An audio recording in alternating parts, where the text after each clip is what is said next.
Terus Allah meyakinkan wala saufa yu'tika rabbuka fatardo. Sungguh Allah akan memberimu, Tuhanmu akan memberimu fatardo, sehingga atau maka kamu akan ridho. Wala saufa, dan sungguh akan yu'tika, memberi kepadamu, rabbuka, Tuhanmu, fatardo, maka atau sehingga engkau akan ridho. Kata depan di sini, pengertian future, masa depan di sini Allah gunakan saufa. Biasanya para ahli bahasa membedakan antara akan yang dinyatakan dengan sayaqulus sufaha, dan yang dinyatakan dengan saufa. Itu bedanya, kalau saufa itu masa depan agak jauh, sedangkan kalau itu masa depan langsung atau immediate future. Immediate future, masa depan yang langsung. Tapi di sini Allah menggunakan saufa, berarti bisa membutuhkan waktu beberapa bulan atau beberapa tahun.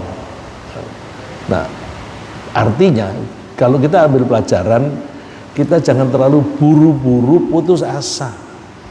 Mungkin kalau kita bersabar, mungkin dalam 1 tahun, 2 tahun, atau 5 tahun nanti akan membaik. Saya tadi mengatakan kalau kita bertakwa dan bersabar, itu di Al-Quran setidaknya 2 kali disebutkan bahwa kalau kamu bertakwa dan bersabar, apapun rekadaya orang lain untuk menjerumuskan kamu itu tidak akan efektif, tidak akan membahayakan kamu.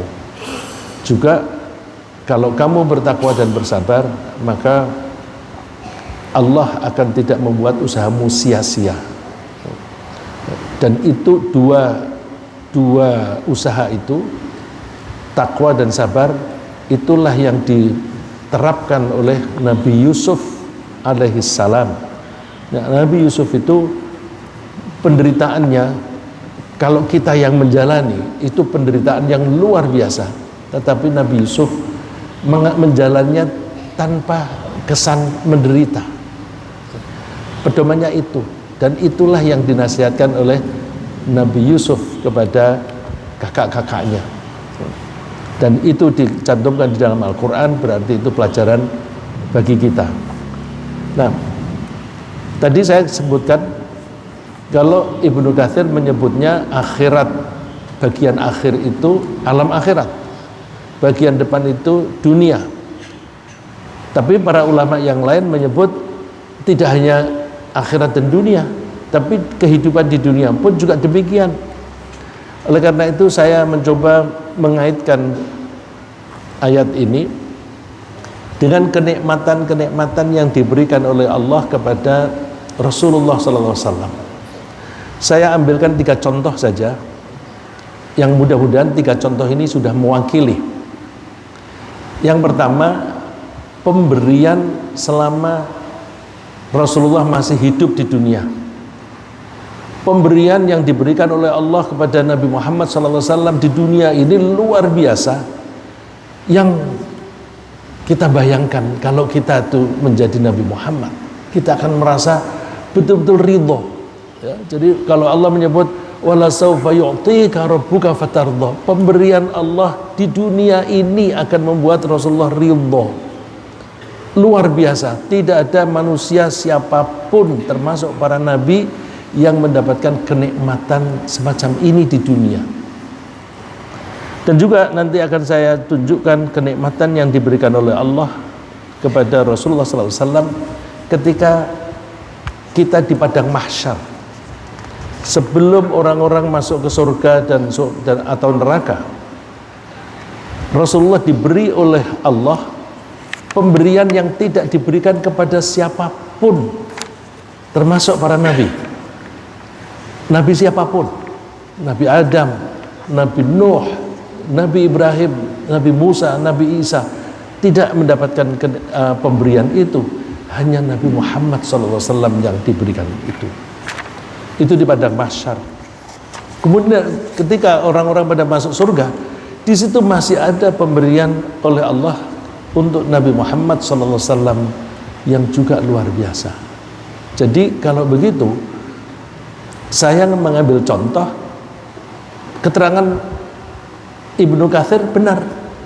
Ada kok contoh pemberian Allah ketika di mahsyar dan di akhirat. Ada. Dan kenikmatan yang diberikan oleh Allah semasa hidupnya Rasulullah juga ada. Jadi dengan demikian saya mengukuhkan bahwa pendapatnya Ibnu Katsir benar dan pendapatnya para ulama-ulama yang lain juga benar. Nah, saya mengemukakan pihak-pihak yang ini sebagai benar. Saya sebenarnya ingin mempromosikan, ya bahasa politiknya ingin mengkampanyekan supaya kita menghormati para ulama, ya. Kalau ulama berbeda pendapat, kita hormati. Kita jangan menghormati sebagian ulama tapi kita mencemooh ulama lain. Kita tidak lebih pintar daripada ulama-ulama itu. Jadi kalau ada ulama yang berbeda pendapat, mana yang kita merasa serg, kita ambil tanpa menyalahkan atau mendiskreditkan ulama yang lain. Ya, itu saya mengajak dengan demikian, maka kita bisa bersatu padu umat Islam.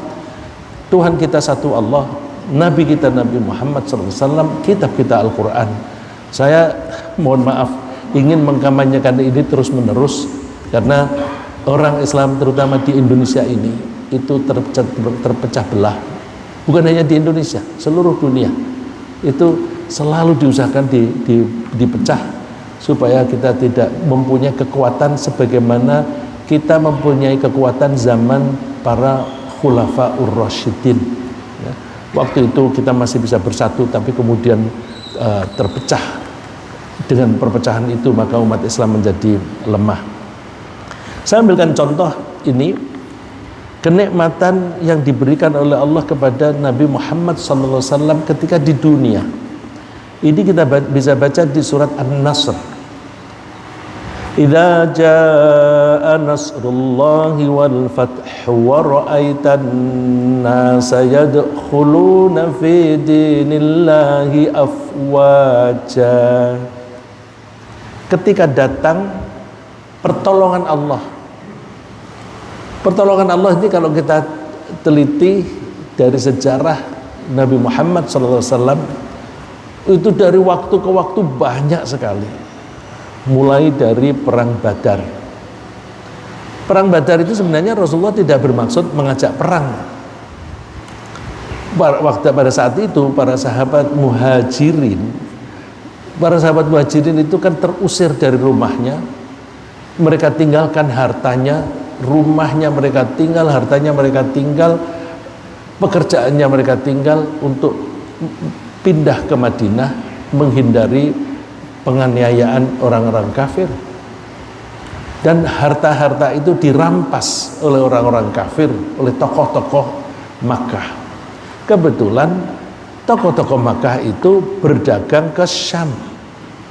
Lalu para sahabat muhajirin ini yang dari Makkah ingin menagih dengan ingin menemui mereka di waktu perjalanan menuju ke Syam. Ternyata ketika mereka berangkat, para sahabat ini terlambat, sudah kelewat. Lalu terus ditunggu pulangnya. Waktu pulangnya dicegat. Nah, waktu dicegat ini pimpinan pedagang ini Abu Sufyan kirim utusan bilang pada teman-teman di Makkah bahwa kita dicegat oleh oleh para sahabatnya Nabi Muhammad SAW. Begitu Abu Sufyan kirim kabar begitu, Abu Jahal yang naik pitam, ayo kita perang. Lalu dalam waktu mendadak seperti itu dia mengerahkan pasukan untuk menyerbu Madinah. Itu di luar dugaan Nabi, dan jumlah pasukan mereka jauh lebih banyak, 3 kali lipat dari pasukannya Nabi Muhammad, dan betul-betul tidak siap. pedangnya, jumlah pedang yang mereka miliki pun kurang dari jumlah orangnya, sehingga ketika perang nanti kalau yang capek di depan mundur, pedangnya dipegang oleh yang lain untuk maju. Pasukan kudanya dua, hanya ada 2 kuda yang ada. Jadi memang betul-betul tidak siap. Tapi Allah yang membuat skenario, layani. Dengan skenario itu Allah menolong mereka, lalu bisa membuktikan bahwa kamu sedikit bisa menangkan, yang penting kegigihanmu, kesabaranmu. Itu waktu itu anjurannya satu orang harus bisa mengalahkan atau menandingi 10 musuh waktu itu, dan mereka tangguh ya. Dan ternyata menang. Nah, kemenangan ini memperkuat moral mereka ya, morale ya. Kalau tulisannya itu bukan moral saja, tapi morale itu kasih semangat juangnya itu menjadi naik. Nah, dengan confidence, pede semacam itu, mereka siap kalau suatu saat akan diserbu lagi. Dan memang betul-betul mereka menyerbu, menang. Akhirnya memang di Uhud hampir kalah, tapi akhirnya kan bisa berbalik ya. Sehingga akhirnya orang-orang Islam itu menjadi disegani. Dengan disegani itu, maka puncaknya ketika Rasulullah itu mengirim pasukan ke Makkah untuk menyerbu ke Makkah. Jadi kebalikan, biasanya Makkah menyerbu ke Madinah, lalu kemudian Rasulullah berbalik mengirim pasukan menyerbu ke Makkah. Tapi hal yang luar biasa kecerdasannya Rasulullah dan ketaatannya Rasulullah kepada Tuhannya. Bagaimana kita menyerbu Makkah, menaklukkan mereka, tapi tanpa tumpah darah. Wah, itu kalau kita mempelajari, masya Allah, luar biasa itu ya. Bisa memenangkan tapi tanpa tumpah darah ya, disebut Fathu Makkah. Nah, di sini idza jaa nasrullahi wal fath, ketika pertolongan Allah itu sudah tiba dan terbukalah Makkah, atau orang sering mengartikan tunduknya Makkah atau takluknya Makkah. Kadang-kadang kalau bahasa Inggris juga disebut conquer. Conquer itu menaklukkan. Tapi kalau dikatakan menaklukkan tanpa pertumpahan darah. Wa ra'aitan nasa yadkhuluna fi dinillahi afwaja, dan engkau melihat orang-orang pada masuk ke agama Allah secara berbondong-bondong. Sebelum Fathu Makkah saja sudah banyak orang yang masuk Islam. Begitu Makkah takluk, maka orang berbondong-bondong pada masuk Islam, termasuk orang Makkah sendiri. Ketika Makkah itu sudah takluk, Rasulullah tinggal di sana sekitar 17 sampai 19 hari. Ada yang mengatakan 17 hari, ada yang mengatakan 18 hari, ada yang mengatakan 19 hari. Selama Rasulullah berada di Makkah, ternyata orang-orang kafir Taif berusaha menyerbu. Serbuan yang semacam ini serbuan preemptif. Jadi mumpung mereka lengah, diserbu di Mekah. Jadi pasukannya Rasulullah berada di Mekah, diserbu oleh orang pasukan dari Taif dengan suatu taktik yang berbeda dengan biasanya ya, karena waktu itu pemimpinnya anak muda umur 30-an, lalu dinasihati oleh seorang yang sangat tua, kalau kamu berhadapi pasukannya Muhammad pasti kalah. Kalau kamu kepengen menang, caranya pakai ambush. Ambush itu penyergapan. Jadi tentaramu sembunyi dulu, kemudian ketika pasukannya Nabi Muhammad itu maju, tiba-tiba kamu menyerbu mendadak. Nah, masuk Islamnya mendadak secara berbondong-bondong orang Makkah itu serentak begitu Rasulullah di situ, hampir semuanya masuk Islam. Nah, ketika mereka hampir semuanya masuk Islam, langsung siap membela Rasulullah dalam peperangan. Lalu ketika perang menghadapi orang Taif ini, pasukan Mekah, orang-orang Mekah yang baru saja masuk Islam 1-2 hari ikut perang. Bisa kita bayangkan, mereka kan masuk Islamnya kan imannya belum dalam, mungkin belum masuk benar-benar, hanya ikut-ikutan. Lalu ikut perang. Ketika perang di ambush tadi, disergap, takut mereka, langsung mundur. Pada mundur sampai Rasulullah sendirian hanya dengan beberapa orang. Rasulullah dengan Abbas pamannya, dengan Abu Bakar, dengan Umar. Tapi lalu terus Rasulullah bilang pada pamannya Abbas, suaramu lantang, teriak, panggil sahabat Muhajirin dan Ansor. Nah, kalau Muhajirin dan Ansor ini kan pasukan yang memang tangguh dari awal. Panggil Muhajirin dan Ansor, maju mereka. Jumlahnya tidak banyak, tapi karena mereka tangguh, mereka bisa mengalahkan pasukan Taif, bubar. Bukan hanya bisa mengalahkan pasukannya, ini pimpinan perangnya atau komandannya Taif itu semangatnya tinggi tapi nekat, bukan pemberani tapi nekat. Jadi berani dan nekat itu beda ya. Kalau orang Islam harus berani tapi tidak boleh nekat. Ini orang Taif nekat. Nekatnya apa? Dia menginstruksikan semua penduduk Taif harus ikut, baik laki-laki maupun perempuan, tua maupun anak-anak. Supaya apa? Supaya ketika perang ini semua ada di sini kok. Di rumah nggak ada keluarga lagi. Kalau di rumah ada keluarga kan, wah kalau aku mati di sini keluargaku bagaimana nih, gitu kan? Juga semua harta harus dibawa. Waktu itu benda mati itu emas, perak dibawa. Kan duit uang zaman itu kan emas dan perak.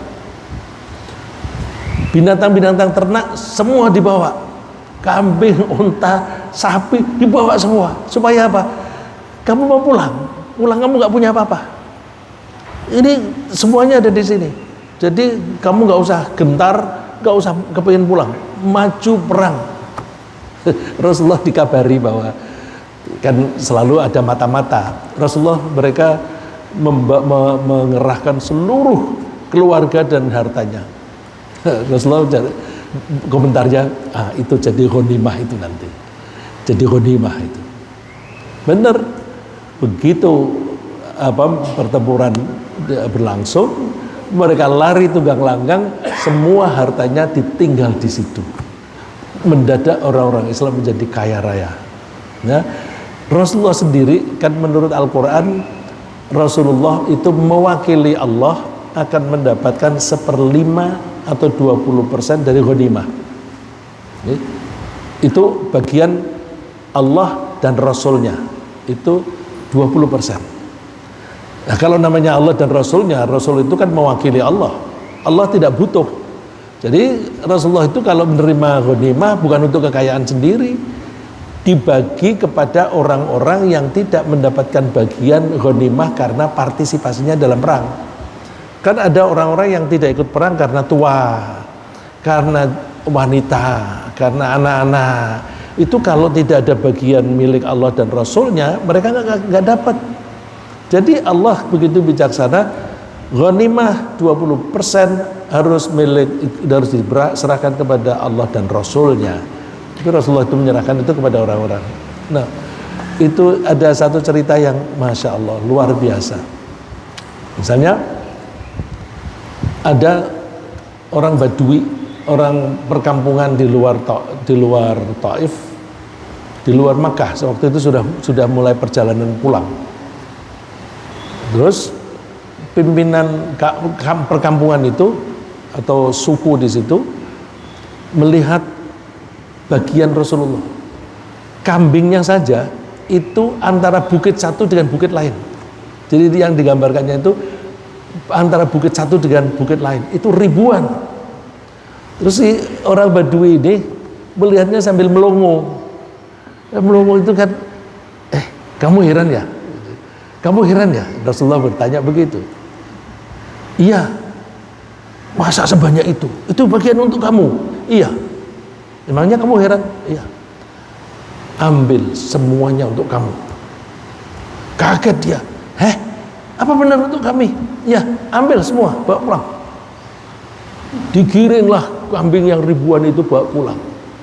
Begitu sampai di kampungnya, aku ketemu orang yang tidak takut miskin. Dia seorang nabi. Ayo semuanya masuk Islam. Langsung orang sukunya dia itu datang semuanya menghadap kepada Rasulullah. Mereka menyatakan Islam. Ya. Jadi masuk Islamnya itu berbondong-bondong. Wa yadkhuluna fi dinillahi afwaja. Belum lagi ketika perjalanan pulang dari Makkah ke Madinah, ya waktu itu orang-orang Madinah, orang Ansor sudah khawatir nih. Wah, ini Rasulullah itu sudah memenangkan di Mekah. Di Mekah ini kan rumahnya dia dulu di Mekah, keluarganya juga di Mekah. Jangan-jangan dia tinggal di Mekah, tidak mau pulang ke Madinah. Rasulullah dengar itu. Rasulullah dengar itu. Kamu kira saya akan tinggal di Mekah? Saya mau kembali ke Madinah. Nah, tenang mereka. Terus pulang. Rasulullah itu masih mempunyai banyak kambing lagi. Kambing dan unta. Terus pulang di perjalanan, di tengah-tengah jalan itu ada saja kelompok orang yang menemui Rasulullah dan masuk Islam.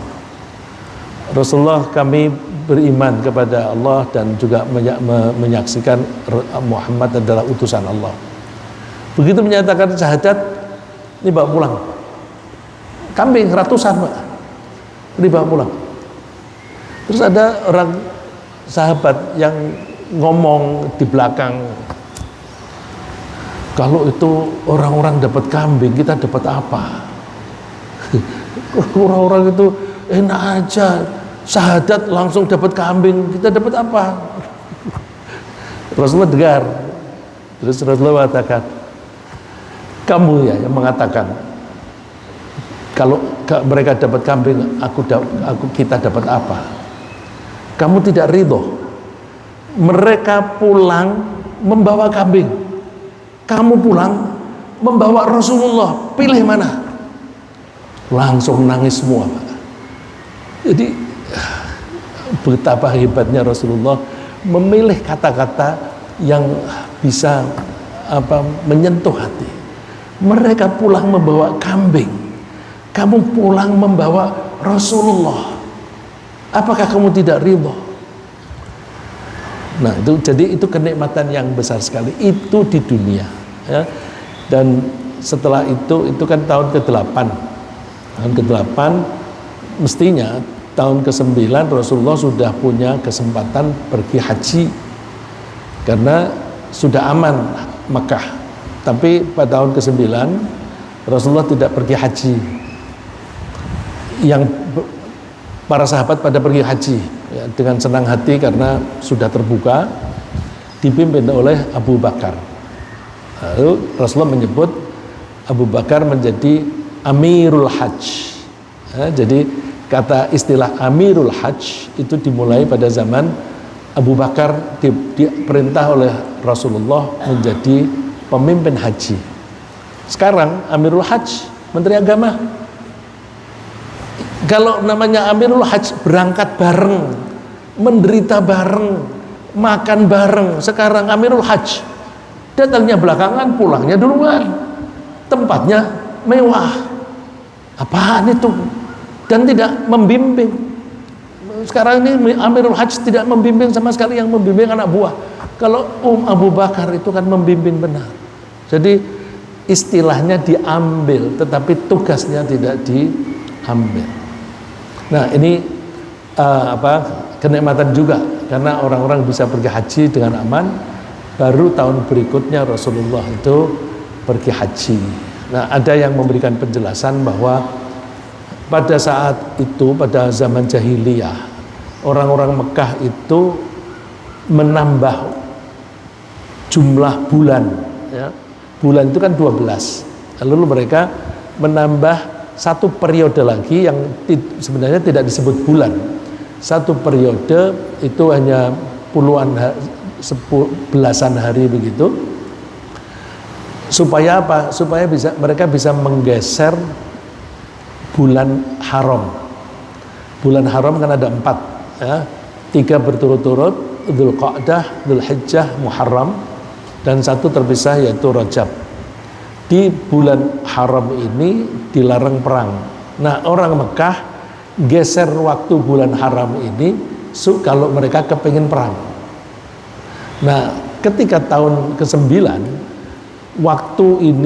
waktu di Arafahnya itu tidak tepat dengan hitungan-hitungan yang normal. Nah, ketika tahun ke-10 hitungannya persis sama dengan aslinya. Tanggal 9 Dzulhijjah itu seperti itu, lalu Rasulullah haji. Nah, itu kebijaksanaan Rasulullah.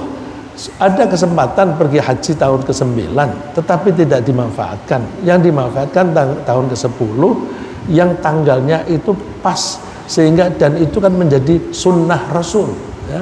Sunnah Rasul kalau namanya haji, wukuf di Arafah mesti tanggal 9 Dzulhijjah. Nah, jadi kayaknya itu kayak kebetulan. Nah, ternyata Allah tuh punya skenario sendiri. Sepulang dari Makkah haji Dzulhijjah, lalu sampai di Madinah Muharram, Safar, Rabiul Awal Rasulullah wafat. Jadi Rasulullah wafat hanya 2,5 bulan setelah haji. Kenapa Rasulullah di saat itu? Rasulullah dipanggil oleh Allah itu pas di puncak-puncaknya, puncak kesuksesan. Nah, kesuksesan yang digambarkan di surat An-Nasr ini, puncak kesuksesan, wafat. Bandingkan kalau misalnya Rasulullah umurnya sampai 95, sampai 100, sampai pikun. Misalnya sampai pikun. Orang kan akan mengatakan ini pikun tapi dia mantan nabi. Bukan jelek namanya. Jadi kalau kita nanti suatu saat siapa tahu kita atau anak kita jadi presiden, jangan turun ketika pikun. Turun itu ketika di puncak-puncaknya nanti akan diingat dengan baik. Itu kebijaksanaan Allah memanggilnya itu justru di puncak-puncaknya ketika Rasulullah pergi perang pun masih sanggup. Ini pemberian di dunia, pemberian di padang mahsyar. Pemberian di padang mahsyar ini juga luar biasa karena para nabi yang lain pun tidak diberi oleh Allah. Ini saya ambilkan hadis yang pendek dulu. Sebenarnya ceritanya itu hadisnya panjang. Kalau saya cantumkan di slide tidak akan terbaca. Abdullah bin Umar bercerita, "Innan nasa yasiruna yaumal qiyamati jutha, kullu ummatin tatba'u nabiyaha." Besok kelak itu di padang mahsyar ketika kita dibangkitkan, maka orang-orang itu bangkit dari kematian yang semula itu bangkai. Lalu setelah mereka bangkit, mereka mengikuti nabi masing-masing. Ya, kelompok mengikuti Nabi Musa, mengikuti Nabi Nuh dan sebagainya. Yaquluna ya fulan isfa, ya fulan isfa.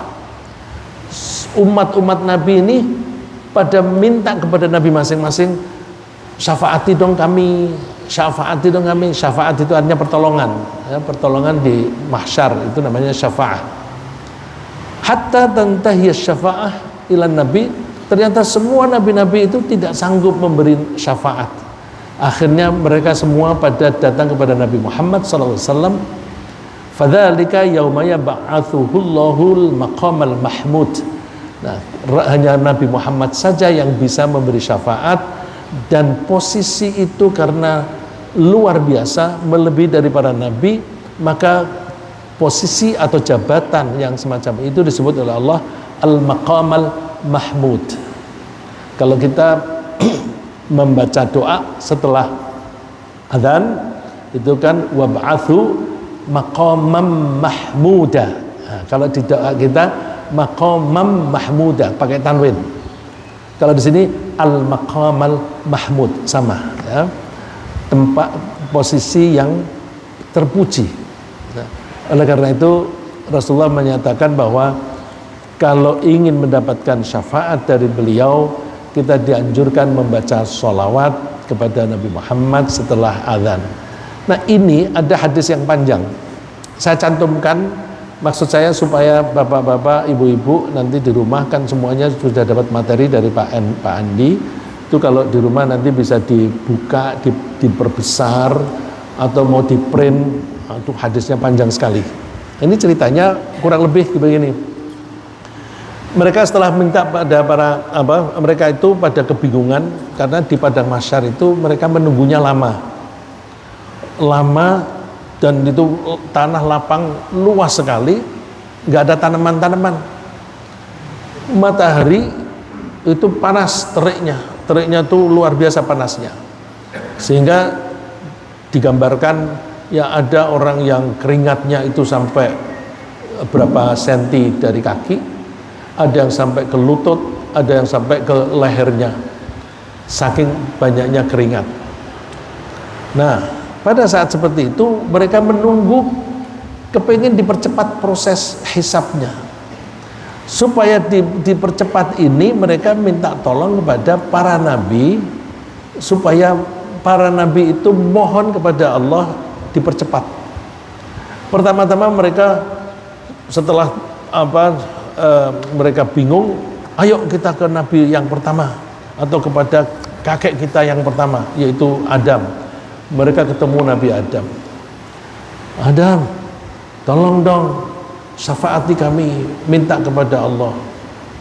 Nabi Adam bilang, hari ini Allah itu murka, semurka-murkanya. Allah tidak pernah murka seperti hari ini dan tidak akan pernah murka seperti ini setelah ini. Setelah hari ini tidak akan pernah murka seperti ini. Saya tidak bisa.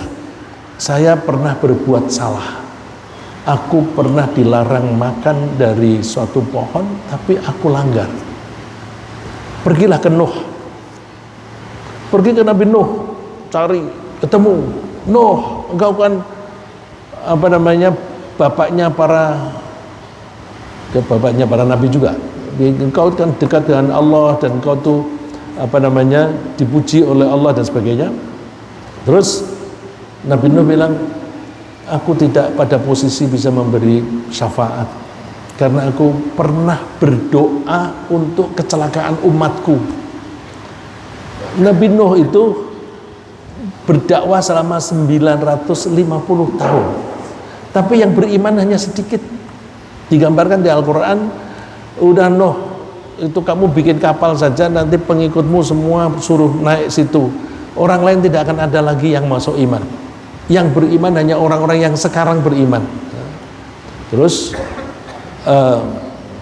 Nabi Nuh ketika hampir ketika bencana itu datang, yaitu banjir, Nabi Nuh mohonnya kepada Allah, ya Allah, itu tuh orang-orang kafir,